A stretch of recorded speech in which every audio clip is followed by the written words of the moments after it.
Hi everybody. So welcome back to Ed Psych. This is a PowerPoint is about on Chapter 2, which is about teachers and teaching. It's a long PowerPoint and I'm going to skip some of the slides because you can read most of them yourself. I just want to point out and highlight some things. Again, so guiding questions really our work here is to understand what teaching is, what are some of the concerns that teachers have, some of their beliefs, how do expert and novice teachers differ. We're going to learn about and talk about teacher efficacy, about planning and general approaches to teaching. So, definition of teaching: the interpersonal effort to help learners acquire knowledge, develop skill, and realize their potential. Notice that it doesn't say teaching is telling, teaching is helping. I always like to think teaching as facilitating, in terms of a teacher knows some things, but it's important for him or her to encourage his or her students to do something with that and not just give it to them, and ask them to take it on wholesale. So what is teaching? So it can be the expertise in your subject matter, the belief in one's ability to teach and students' abilities to learn. Sensitivity to the needs of different kinds of learners, very important in terms of not seeing everybody as carbon copies of one another. Planning and organizational skills, interpersonal and leadership skills, and a great deal of hard work. And I like to look at this in the other way too, of what teaching is not. It's not the filling of a bucket. It's not the depositing of information. It's not sitting in rows and listening to lecture. And I realize that you're sitting out there in your living room or kitchen or wherever you happen to be and you're listening to me. Asynchronous learning is a bit different, but as you discovered is from my Blackboard tour, I am expecting you to work together in discussion forums, to support one another, to share knowledge, to take the information you're reading in your text and from this PowerPoint and doing something with it and not just accepting it because I'm saying it. So that there's a lot of things that teaching isn't. Teaching should be reciprocal among teachers, students, and the content of the class. So in our instance, we're looking at educational psychology and working to understand it better, to inform us as researchers, as teachers, or as students in the social science disciplines or other disciplines. Here's a model that I just spoke of the integrated model of the teacher, the child, and the curriculum. And we're looking at K-12 when we talk about children, but we could very easily change those titles to teacher, student, and curriculum in terms of how we're interacting in this class. Beginning teachers. Generally, it's trial by fire for beginning teachers. They have a lot of angst going into the classroom anyway. They worry about whether they're going to be able to control students' behavior, have reasonable discipline and rules. They're worried about whether they can motivate students. They worry about the special needs students that they may have to support. And they worry about assessing and grading. Okay, and I would argue that every teacher is concerned about these things, not just beginning teachers. It's just that more expert teachers have done this for a while and they have a better understanding and sense of what this looks like, but it's new every time. It's different with every cohort of students that a teacher has. Phases of development of expertise. In terms of time and grade, the more you do anything, the better you get at it. If you're working at it and you're supporting yourself as a lifelong learner. After a while, teachers begin to have this decreased focus on self as teacher and more of an increase on the needs of the learners. Once you let yourself go and you look at your students first, becomes a much easier process, or an easy probably isn't the right word either, a more seamless process of thinking about designing instruction. You have much more knowledge about learners. You've spent a lot of time with different cohorts of students, many different kinds of students, so your basis for understanding learners has grown. The automation of classroom routines and procedures, to a certain extent, sure, you develop an organization and a rhythm, but I would argue that, you've got to change that up occasionally, otherwise you get stale and boring. And then, of course, growth and problem-solving skills. Okay, so beliefs about teaching and learning. Okay, I talked about this a bit in about chapter 1. Our personal experience has a lot. We bring a lot of our personal experience to teaching. At least I hope we do, because otherwise it becomes really too objective and too cold. I think it's important for students and teacher to get to know one another. And as this is our first day together, I'm trying to be a little more reserved, and I do want you to get to know me as a person.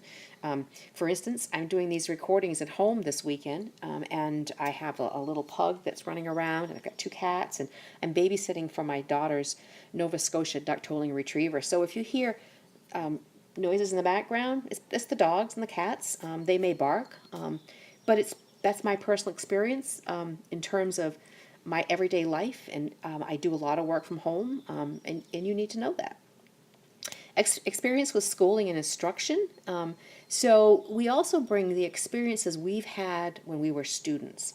I know I emulate, or I attempt to emulate, some professors and some instructors that I really felt I just learned so much from them. But I also know that I learn differently from others too, so I have to think about other ways of teaching and other ways of facilitating instruction. It can't just be one particular way or the way that works best for me. Experience with formal knowledge. Again, we have to know our stuff. We don't have to know it all, but we do have to know our stuff. I don't know everything there is to know about educational psychology, but I know a great deal of it. I've studied it. I've implemented it. I've researched it. And then the pedagogical knowledge gained in teacher education programs. This is really important because so many times people will think, they know their stuff, and if they know their stuff, they can teach it, and that's not necessarily true. A teacher, an effective teacher, has to have not only the content knowledge, but the pedagogical knowledge, of which part of that is understanding the psychology of learners and the learning experience in order to be a good teacher. I told you the dog would bark, and there she is.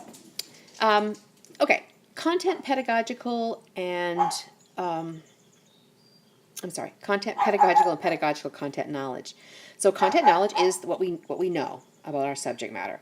For me, it's education. Okay, and there are many subsets of that.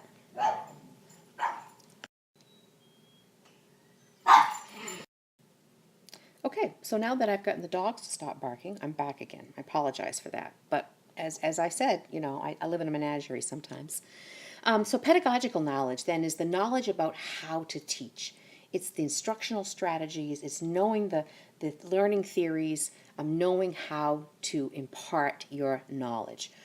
Pedagogical content knowledge, then, is the knowledge about how to make the subject matter understandable to particular students.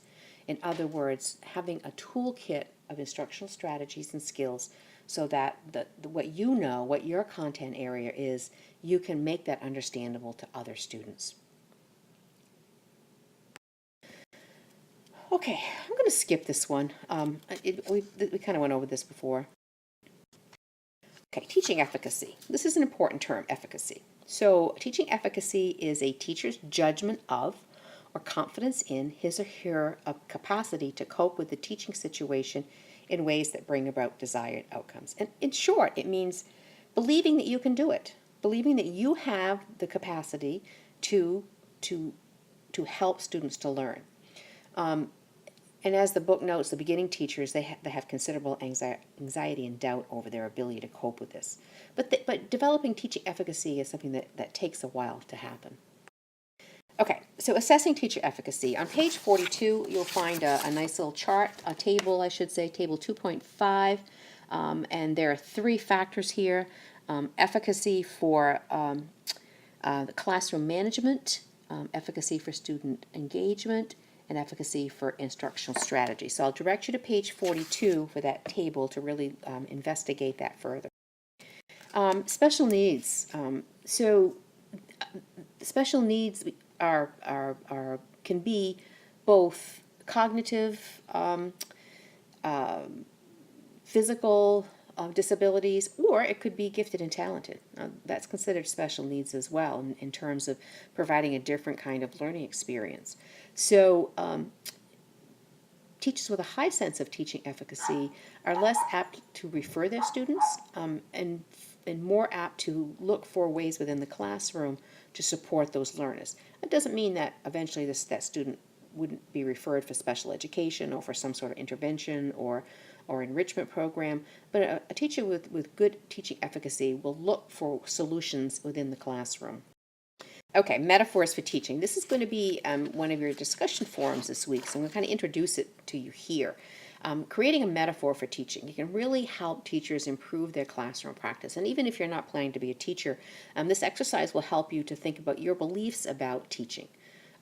They can facilitate reflection, serve as a standard by which teachers can evaluate their current practice or current beliefs, and it help you think about maybe a change in the way you think about teaching or the way that you might think about the way you would teach when you get in a classroom. So it's a very useful exercise, and we're not going to do it here because I'm asking you to do it for a discussion forum, but be thinking then about metaphors for teaching, okay? So I think one of the most popular ones is teacher as performer, okay? And you could make a lot of arguments that a teacher is a performer in lots of different ways. Okay, the payoff. Well, we know that effective teaching is highly rewarding. The general public sometimes recognizes the work that teachers do, although if you're staying up to date with the latest trends in educational reform, and I put reform in quotation marks, air quotations, teachers are taking a hit these days in terms of what the public tend to believe about teachers, and I think that's been mostly promulgated by the political machine. But we can talk about that another time. So I just wanted to make a caveat here that generally most people appreciate the work teachers do. All right, so we're going to transition into planning for a little bit. Planning for teaching is a tremendous amount of work. You have to have instructional goals, using those goals in your classroom teaching, translating goals into plans, and planning for students with special needs. So, for instance, in our class, when I did the Blackboard tour, I asked you to look carefully at the learning outcomes for this class. Those are the instructional goals. And generally, the main instructional goal here is to assist you in understanding learner and the learning process, learning differences, learning environment, and learning theories. Okay, and then translating those into applicable work that will help you to really understand that. I'm not asking you to plan a lesson in this course, but we're going to look at some lesson plans, and we're going to look at the ways in which a teacher has to, the many things a teacher has to balance to do that. Okay, so I'm going to skip this. I think this is pretty. I do want to talk a little bit about Bloom's taxonomy, and I'm actually going to go to the next slide. So this is two frameworks. They're really the same thing. One Bloom's are nouns, and Anderson and Krathwohl are verbs. So this is a taxonomy of learning objectives or cognitive skills. And we begin, the top is actually the lowest when you think of it. Knowledge. I say, what is it to have knowledge? What does it mean to know something? Okay. To have knowledge or to remember is being able to recall dates and facts and so forth. I call it the Jeopardy part of the taxonomy, being able to recall information. You know, what year did World War I begin? You know, who was our 42nd president? That's all remembering things. And then the next stage is a little more rigorous cognitive skill is understanding. We can know a lot of things and still not understand them. I once had a student recite the entire list of prepositions. He memorized them, he knew them, but he didn't know what they meant. He knew they were prepositions, but he didn't understand what a preposition was. He didn't know how to use them. So remembering without comprehension really doesn't make a whole lot of sense. They really kind of go hand in hand. But it's still on the lower level of the cognitive framework, okay? Knowledge and comprehension, remembering and understanding. We continue with applying. So if we know something, we understand it, then we have to be able to apply it to something. So if you learn a mathematical skill, you understand how it works, then you should be able to apply it to a particular problem. Analysis comes next. I used math as one, but it could be any other subject area. Analysis then is not just applying it, but really being able to investigate it with an in-depth consideration. It could be, you could be comparing and contrasting something. You could be explaining the tenets of something or why those are. So the analysis is an important aspect as well. But we're kind of really ramping up these cognitive levels in terms of what does it mean to analyze something. I'm going to ask you to do some analysis of case studies, 2 of them as a matter of fact. So you're going to have to help yourself move up this cognitive ladder, remembering, understanding, applying, and then analyzing. And I'm also going to ask you to evaluate too. So here we go with the next piece is that now you're going to be looking at it and deciding whether it's if there's a basis for this, and if not that it's true or false, but that it's a legitimate claim. Okay, it's not just whether it's just not just a subjective, yes I believe this or no I don't. It's not whether you like it or you don't like it. It's really being able to evaluate it in consideration of some definable context. So being able to evaluate Vygotsky's zone of proximal development for understanding the ways in which learners learn. That would be an evaluation. And then at the top of the cognitive level is this synthesis or creating. So this is really now you've done you have all these things now to create something else using all of these things. In other words, you're taking new ideas and concepts and seeing what the intersection of these ideas would be. Projecting what would happen in something, inventing a new set of rules for something, theorizing about something. This is all that synthesis and creating piece. These are very important aspects of planning, but it's also important for you to understand it as a learner too. That and I'm sure you've had courses where you've had objective tests where you have to remember things and you have to recall those, multiple choice. I'm sure you've had examinations where you've had to demonstrate your understanding of something. I'm sure you've probably had some places where you've had to apply your knowledge. I'm sure you've had some analysis going on. I assume you've evaluated some things. You're in a 400 level class, so I'm assuming most of your upperclassmen have taken a good deal of upper level courses. And then synthesis and creating. I'm sure you've done that as well, and you'll do all of those in this course. Okay, there's some things we need to think about in terms of this calls it new approaches to goals. I don't know if it's new or not, but it's newer than some things. So we have standards these days in terms of learning targets, achievement targets, well-specified statements of what teachers want to accomplish, and then the products that students create need to reflect those skills in terms of the standards. We're not going. This course really isn't going to get into the educational standards as much as other courses do. Some of you have taken other courses with me where we've really investigated those standards. But it is the world of education these days in terms of defining what we teach and what students will learn. Okay, Stiggin's taxonomy is something that can be applied to lesson plans or unit plans. So it's achievement targets. In other words, what knowledge do you want students to know, procedural and declarative? What kind of reasoning skills? What kind of actual skills would you want students to develop as a result of your lesson?